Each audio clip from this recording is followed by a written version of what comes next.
Radio Shalom, le journal vous est présenté par Bernard Abouaf.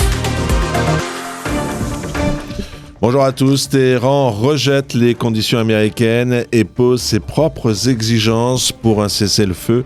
Selon un haut responsable cité par la chaîne d'État Presse TV, qui est une chaîne libanaise, la guerre ne prendra fin que selon les termes et le calendrier de Téhéran. Donald Trump avait transmis, en passant par le Pakistan, une proposition en 15 points destinée à mettre un terme au conflit, mais Téhéran estime que ces conditions ne sont pas acceptables.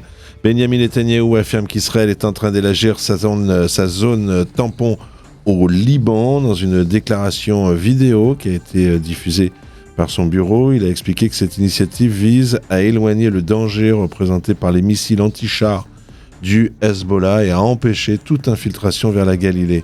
L'armée israélienne affirme avoir éliminé plus de 700 membres du Hezbollah au Liban depuis l'intensification des combats. Selon Tsahal, parmi ces pertes figurent des centaines d'hommes de la force d'élite Radwan.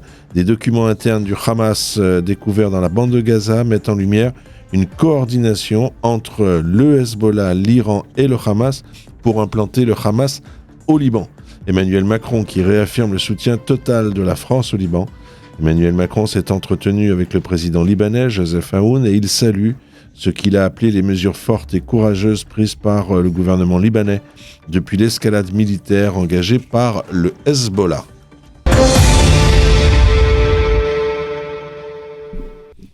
On part pour Jérusalem, on le retrouve notre correspondant permanent Dror Even Sapir.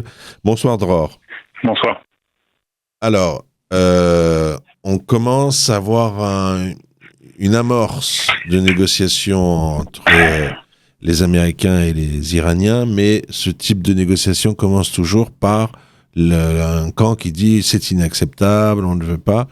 Où on en est exactement par rapport à ce début, ou en tout cas disons cette possibilité de sortie de crise? Oui, eh bien, les premières réponses iraniennes aux propositions de Donald Trump semblent négatives, mais il y a en fait plusieurs types de réponses. Et vous le savez, étant donné que le leadership iranien a été, décapité, eh bien, il est parfois difficile de savoir quels pourraient être les interlocuteurs des États-Unis au sein du régime des Mollahs, de la République islamique. Donc, les deux réactions qui sont parvenues à la presse et aux agences de presse sont quelque peu contradictoires, mais les deux sont soit très négative, soit pas véritablement positive. En fait, l'Iran insisterait, d'après l'une de ces deux sources officielles à Téhéran, sur son droit à gérer la navigation le long du détroit d'Ormuz. Et vous le savez, pour les États-Unis et pour la communauté internationale, ce serait inacceptable, puisque une bonne partie du commerce du pétrole et du gaz, et notamment en direction de l'Asie, transite par ce détroit d'Ormuz. Et puis les Iraniens n'envisagent absolument pas de négocier leur capacité en termes de missiles balistiques. Ils exigent d'obtenir des garanties pour que la fin de la guerre soit définitive. Il y a également, selon certaines sources, une exigence d'obtenir des compensations de la part des États-Unis pour la guerre. C'est bien évidemment une condition qui n'est pas acceptable. Ce qui est intéressant tout de même dans l'une de ces deux réactions provenant d'un officiel iranien, c'est qu'il n'est pas fait mention de la question du nucléaire. Alors vous le savez, pour les États-Unis et peut-être bien plus encore pour Israël, cette question est absolument cruciale. Il y a environ une demi-tonne d'uranium enrichi à 60% caché quelque part, enseveli sous terre en Iran. Et cette demi-tonne d'uranium enrichi à 60%, eh bien, pourrait permettre à la République islamique, au régime des Mollahs, d'obtenir relativement rapidement et facilement des capacités nucléaires offensives. Et c'est véritablement l'un des principaux problèmes pour Israël, peut-être même la véritable raison de l'entrée en guerre, bien davantage que l'éventuelle chute du régime dont plus personne ne parle vraiment, ni à Jérusalem ni à Washington, faire en sorte que ces quantités d'uranium enrichi soient transférer vers les États-Unis et faire en sorte que la communauté internationale puisse exercer un contrôle réel et efficace sur les activités nucléaires de l'Iran.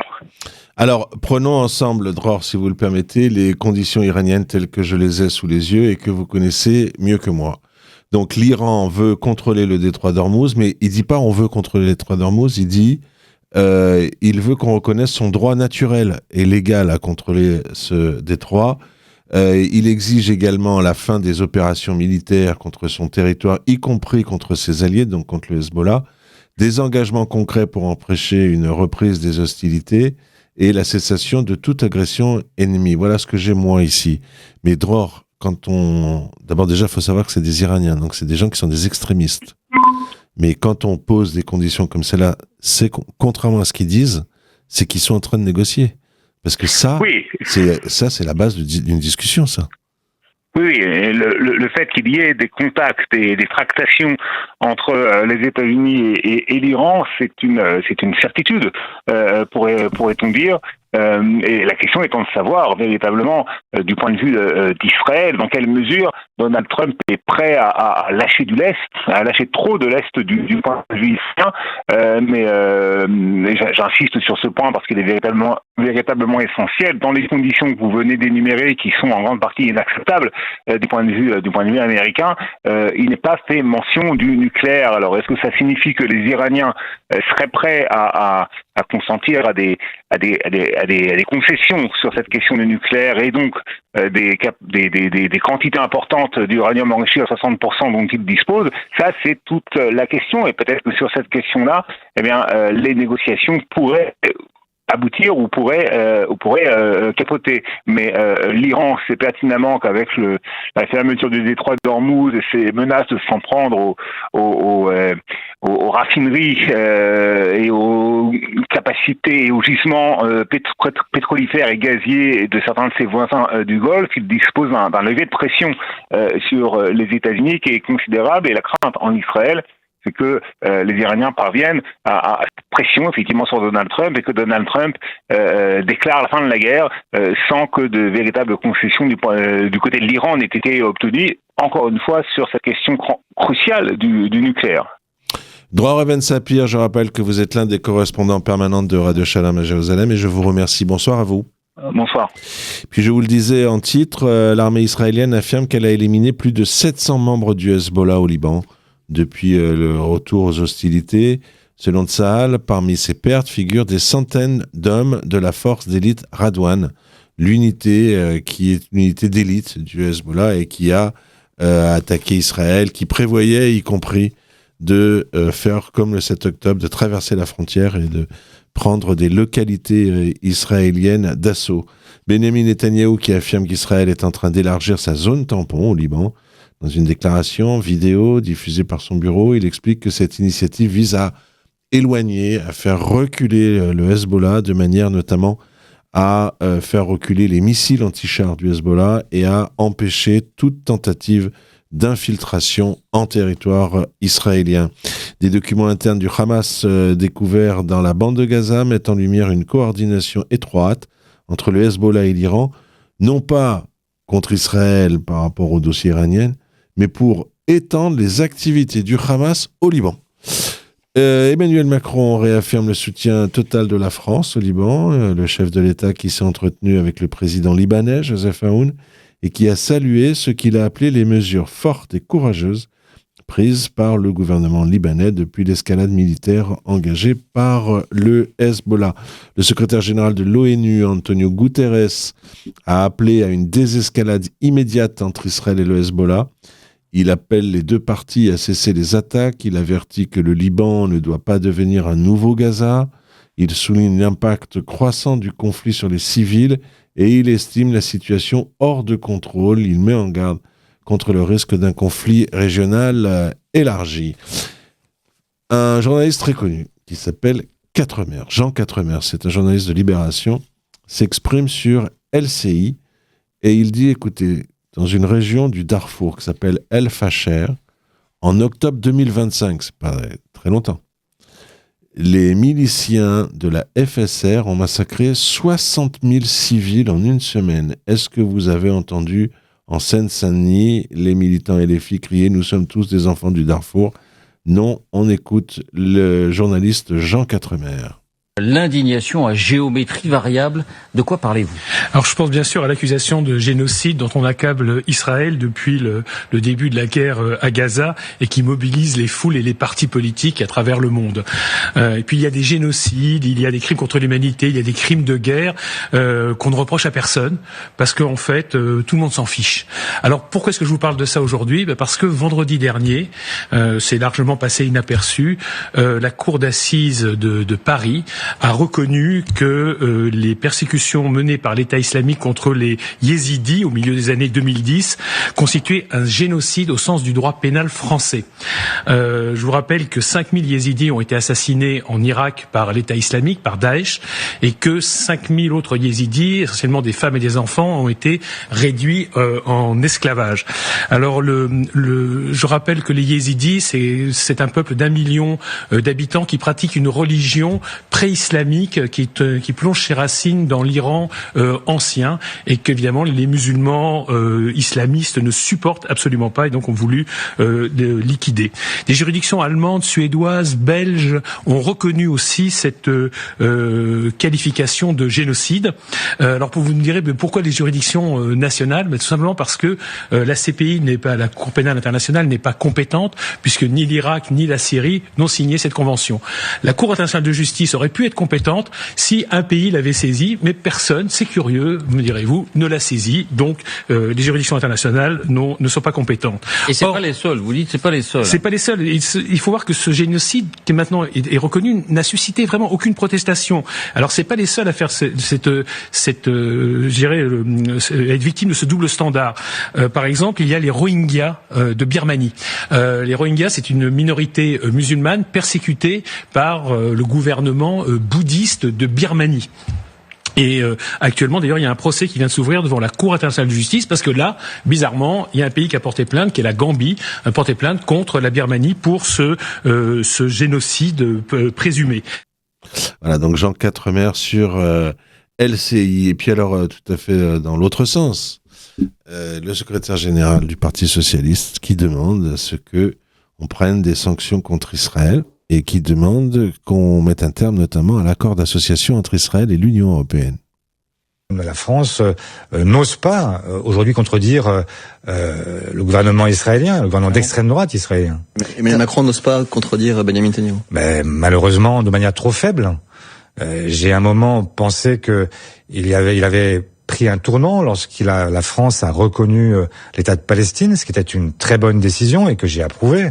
Mais j'aimerais qu'aujourd'hui, par exemple, on fasse peser sur ce gouvernement nos préoccupations et, par exemple, ça fait longtemps qu'on le demande, qu'il y ait en fait la suspension des accords de coopération de l'Union européenne avec Israël, parce que pendant que nous continuons à gloser, vous avez un gouvernement qui a rasé Gaza, qui continue à coloniser la Cisjordanie, qui maintenant parle de coloniser une partie du Liban, et tout le monde reste muet.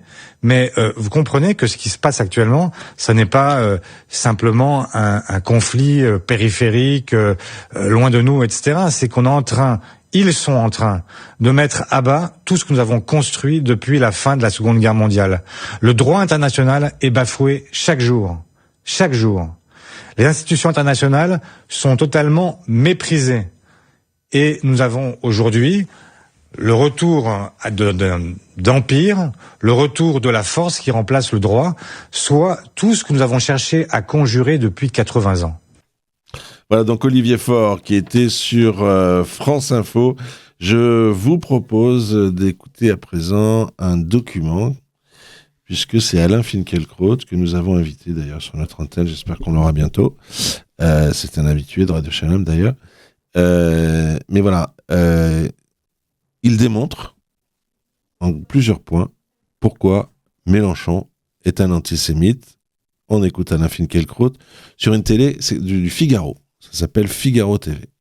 Il y a eu, notamment à Toulouse, un sursaut républicain. Et tant mieux. on ne saurait parler d'union avec un parti qui a choisi l'antisémitisme d'abord par opportunisme, par électoralisme, et qui peu à peu s'est pris au jeu. En quelques années, Jean-Luc Mélenchon, le cynique, est devenu un antisémite sincère, un antisémite passionné, pour reprendre le qualificatif de Raphaël Enthosen, et même obsessionnel. Je donnerai 3 exemples. Zemmour reproduit beaucoup de scénarios culturels. On ne change rien à la tradition, on a la créolisation en horreur. Or, nous dit Jean-Luc Mélenchon sur tous les tons, la créolisation est l'avenir de l'humanité. Vous vous rendez compte ? Il y a d'autres critiques à faire à Éric Zemmour. Jean-Luc Mélenchon répond à Apolline de Malherbe. Elle lui demande, est-ce que les forces de l'ordre doivent être comme Jésus sur la croix qui ne réplique pas ? Je ne sais pas, répond Jean-Luc Mélenchon, si Jésus était sur la croix. Je sais qu'il y a mis, paraît-il, ce sont ses propres compatriotes. Ainsi fait-il le lien entre l'accusation de peuple déicide et l'accusation de peuple génocide qu'il ne cesse de reprendre à son compte. Et d'ailleurs, le soir de l'élection du maire de Saint-Denis, dans son QG, qu'est-ce qu'on scandait ? Nous sommes tous les enfants de Gaza. Nous sommes tous les enfants de Gaza, donc gare à vous, sionistes génocidaires. Et je voudrais savoir combien il reste de juifs aujourd'hui à Saint-Denis et à Roubaix après l'élection de David Guiraud, parce que c'est vrai, ce n'est pas une totale défaite, hélas, de la France insoumise. Donc, dans ces conditions, si vous voulez, on ne peut pas, qu'on soit de droite ou de gauche, envisager la moindre alliance, le moindre front républicain avec la France insoumise. L'antisémitisme, et j'aurais d'autres critiques à adresser, mais l'antisémitisme est totalement passé à l'extrême gauche. On peut bien trouver ici ou là des candidats infréquentables du Rassemblement national, mais pour le coup, c'est là que l'antisémitisme est résiduel. Donc, nous sommes dans une situation extrêmement grave. Imaginez 2027. Jean-Luc Mélenchon accède au pouvoir, avec lui Thomas Porte, avec lui David Guiraud, avec lui Rima Hassan. Que feront les Juifs ? Que feront les Juifs de France ? Ils vont faire leurs valises. Nous en sommes là. Ils font leurs valises déjà de Seine-Saint-Denis. Ils font leurs valises de Roubaix. Mais donc, il y a urgence. Et il y a urgence pour la gauche. Voilà pourquoi j'approuve totalement Jérôme Gage et Raphaël Glucksmann à se ressaisir. Une place doit être faite à la gauche dans ce pays, mais une gauche dreyfusarde, une gauche républicaine, une gauche social-démocrate. Et ça ne peut pas passer par une alliance avec LFI, et beaucoup d'électeurs, à mon grand soulagement, s'en sont aperçus. Et puis Corbière qui était en face de lui. Alors bon, c'est un peu long, mais je pense que c'était vraiment intéressant. On a entendu un philosophe là. Et on va entendre la réponse d'un député de gauche, ancien LFI.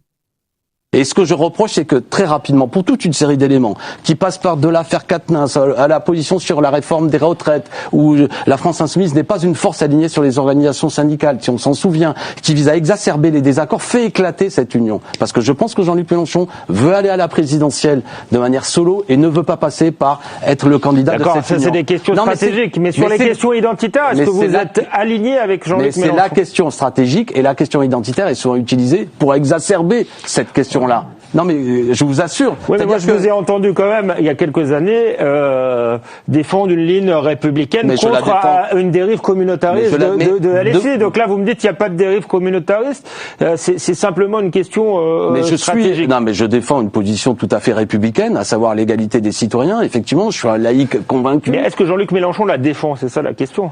Je pense qu'il y a toute une série par moment. Oui, je pense qu'il y a encore un programme, malgré tout, qui est officiellement le programme, lui n'a pas changé à ma connaissance à la France Insoumise, mais il y a eu toute une série notamment de propos plus que malheureux sur la manière de défendre le peuple palestinien qui, à mon avis, ont compliqué les choses, ont donné prise à ce que les adversaires d'extrême droite... moi, je veux dire les choses clairement. Je pense qu'il faut rassurer, y compris les juifs de ce pays. Il faut leur dire clairement que la gauche, c'est celle qui participera à leur bonheur. Et je pense qu'il y a eu une absence d'empathie de l'antisémitisme qui a exacerbé les désaccords. Voilà. Et la France Insoumise, elle a un affect très fort contre le racisme, mais je pense qu'elle gagnerait, mais là ils ont fait, le choix était discutable, mais d'une absence de clarté. Et quand par exemple Jean-Luc Mélenchon dit l'antisémitisme est résiduel, non, c'est un fait politique. Et dire ça, après on peut jouer sur les mots de la signification, ça envoie un message d'une forme de c'est secondaire. Alors que je connais beaucoup de gens, de Français de confession juive, qui sont inquiets. Et il ne s'agit pas de discuter est-ce que c'est légitime ou pas qu'ils soient inquiets. Ils sont inquiets. Et il faut leur dire clairement que la gauche, elle est évidemment à leur côté. Et on pourrait prendre la liste et les déclarations que M. Finkielkraut dit sur Jean-Luc Mélenchon, qui reprennent au vieux fond catholique, à savoir le peuple déicide, pardon de le dire vulgairement, c'est une connerie. Mais comme Emmanuel Macron, quand il va aux Comores et qu'il dit les quoi ça, c'est un propos raciste, à la con, mais vous n'en tirez pas la conclusion que M. Macron est raciste. Donc on doit quand même chercher de la clarté dans le débat et pas l'utiliser. On va laisser à la fin. Et ce que Voilà, Alexis Corbière, donc sur Figaro TV, qui c'est un ancien LFI, hein, tout le monde le sait, qui aujourd'hui est député et qui est critique sur la façon dont son ancien parti se comporte par rapport à toutes les questions qui sont liées aux Juifs ou au conflit israélo-palestinien.